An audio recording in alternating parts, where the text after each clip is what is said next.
थोड़ा डर का माहौल है ही जो लोग कार्यरत हैं स्पेशली उनके अंदर। अब बात ये आ गई है कि जिन लोगों ने नौकरी ले ली उनमें से कई लोगों की नौकरी जा सकती है। जितना सरकारी नौकरी लेना मुश्किल है उससे कहीं ज्यादा मुश्किल है छुड़वा पाना उसको या छोड़ना या निकलना उससे। उनकी नौकरी पे भी सवाल होना चाहिए आज के समय में जो ये लिस्ट बना रहे थे। तो जो लोग पिछले कई साल से काम कर रहे हैं मतलब जॉब में हैं उन लोगों का भी मैं इंटरव्यू देख रही थी। कितने लोग तो परेशान है, किसी ने लोन लिया हुआ है, कई लोग नौकरी छोड़ करके आए हुए थे, कोई और पहले प्रीवियस नौकरी थी ये ज्वाइन की, ओवर एज हो चुके हैं, अब नई जगह अप्लाई तक भी नहीं कर सकते हैं। तो ये तो उनके साथ भी नाइंसाफी ही है। सभी गुड इवनिंग, नमस्कार, राम राम, सत श्री अकाल, अस्सलाम वालेकुम, what do you feel connected with. 69,000 शिक्षक भर्ती की जो पूरी एप्लीकेशन थी उसको रद्द करके नई एक लिस्ट बनाने को कहा गया है हाईकोर्ट के द्वारा, इलाहाबाद हाईकोर्ट के द्वारा। बहुत सारी बातें हैं जो यहाँ पे जिनकी चर्चा की जानी चाहिए कि नई वैकेंसी आएगी या नहीं आएगी। यहाँ हम नई वैकेंसी का इंतजार कर रहे थे उत्तर प्रदेश में, जमाने हो गए, 6 साल पहले एक नोटिस आया था जब ये वैकेंसी हुई थी, भर्ती हुई थी बेसिकली, उसको होने में कई साल लग गए और अब 6 साल बाद समझ में आ रहा है कि इसको रद्द करके नई लिस्ट बनेगी। तो जो लोग कार्यरत हैं यूपी में उनका क्या होगा, तो इस पे चर्चा करेंगे। दूसरा, नई वैकेंसी आएगी भी या नहीं आएगी, वहाँ के एजुकेशन मिनिस्टर का बयान मैं अभी देख रही थी, तो ये सारी चीज़ों पे एक बार बात करेंगे। इस नोटिस को आए हुए तो हो गए कई दिन, लगभग 1 हफ्ता हो गया, मैं तब दिल्ली में थी नहीं, अभी सारा कुछ मैंने देखा समझा क्या चल रहा है, फिर समझते हैं आगे होगा क्या और क्या इससे कयास लगाया जा सकता है।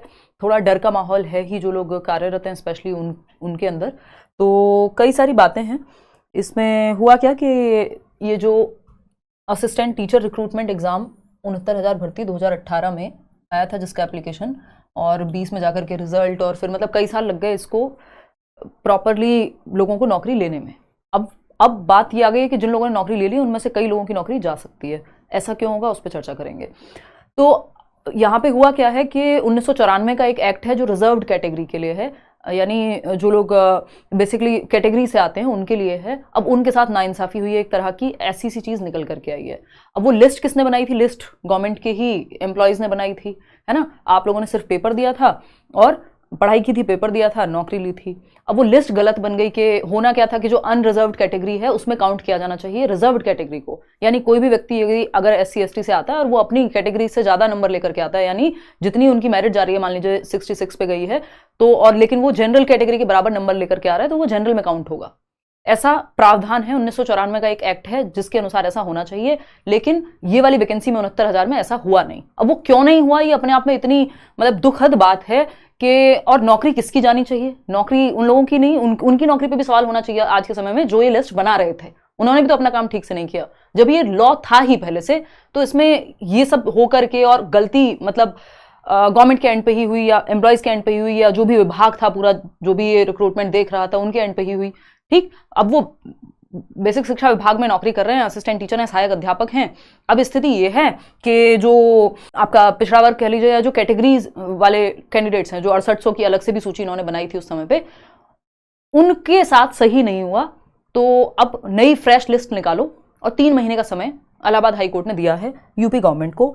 अब एजुकेशन मिनिस्टर का यहाँ पे मैं बयान सुन रही थी तो वो कह रहे हैं कि हम तो जो है किसी भी युवा के साथ गलत नहीं होने देंगे। वो थोड़ी सी वैसी सी भाषा जैसी होती है पॉलिटिकल लोगों की। अब सच में वो चीज़ कितने अच्छे से इंप्लीमेंट हो पाती है उसी को देखना है।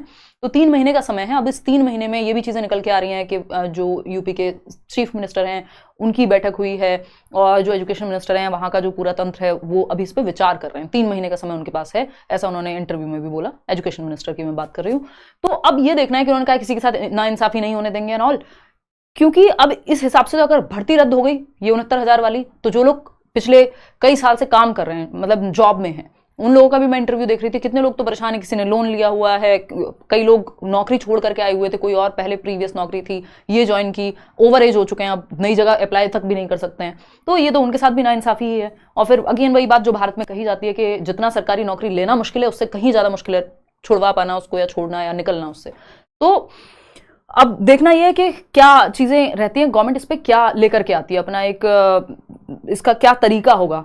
क्योंकि अगर दोनों तरफ का इनको रखना है कि जो उनके साथ भी गलत ना हो और इनके साथ भी गलत ना हो, तो क्या करेंगे। मतलब मुझे तो फिर वही नज़र आता है जो शिक्षा मित्रों के साथ हुआ कि उस तरह का कुछ प्रावधान बनाए। तो अभी कुछ नहीं पता है, ये बस हम अंधेरे में तीर लगाने वाली बात है कि ये बस विचार वाली ही बात है कि अभी किस तरफ जाएंगी चीज़ें और नेक्स्ट वैकेंसी कब आएगी किसी को भी नहीं पता। ये वाली हालांकि ये जो हर टाइम जब भी नई वैकेंसी की बात आती है तो शिक्षक और शिक्षार्थी अनुपात जो टीचर स्टूडेंट रेशो है वो बराबर हो जाता है, क्योंकि कई बार ये लोग वो जो आपके शिक्षा मित्र हैं 1,37,000 आई थिंक उनको काउंट कर लेते हैं। तो वो भी अपने आप में बहुत अच्छी बात नहीं लगती कि अगर वो प्रॉपर तरीके से किसी ने टेट नहीं किया या बीएड नहीं किया कई लोगों ने, और फिर या तो उनको प्रॉपर तरीके से रखें एग्जाम लेकर के ताकि उनकी सैलरी प्रॉपर हो, नहीं तो फिर साइड करें। तो वो बहुत सारे क्वेश्चन मार्क हैं जो सिस्टम पे ही लगे हुए हैं इस टाइम पे। तो अभी तो ये कहा गया है कि जो टिल नेक्स्ट सेशन, यानी जो अगला सत्र होगा, जो जुलाई से आपका शुरू हो जाता है एजुकेशन में, तो अगला जो सत्र होगा तब तक तो टीचर बने रहेंगे वो लोग, जिनको अगर नई सूची में निकलना भी है, लेकिन वो अगले सत्र तक, अब बीच सत्र में छोड़ के जाएंगे बच्चों को, स्कूल से टीचर नहीं होंगे तो प्रॉब्लम होगी। तो अगले सेशन तक तो वो लोग हैं, लेकिन उसके बाद क्या है, अभी इस पर क्वेश्चन मार्क है। सुप्रीम कोर्ट की तरफ ये लोग जाएंगे नहीं जाएंगे इस निर्णय को लेकर के, या शिक्षार्थी क्या करेंगे, इस पे अभी विचार बाकी है। और गवर्नमेंट की तरफ से सुप्रीम कोर्ट की तरफ जाना बहुत मुश्किल है, ये लोग अवॉइड ही करेंगे, खुद से सॉल्यूशन निकालेंगे 3 महीने में, ऐसा समझ में आ रहा है सारे सोर्सेज को देखते हुए, स्टडी करके।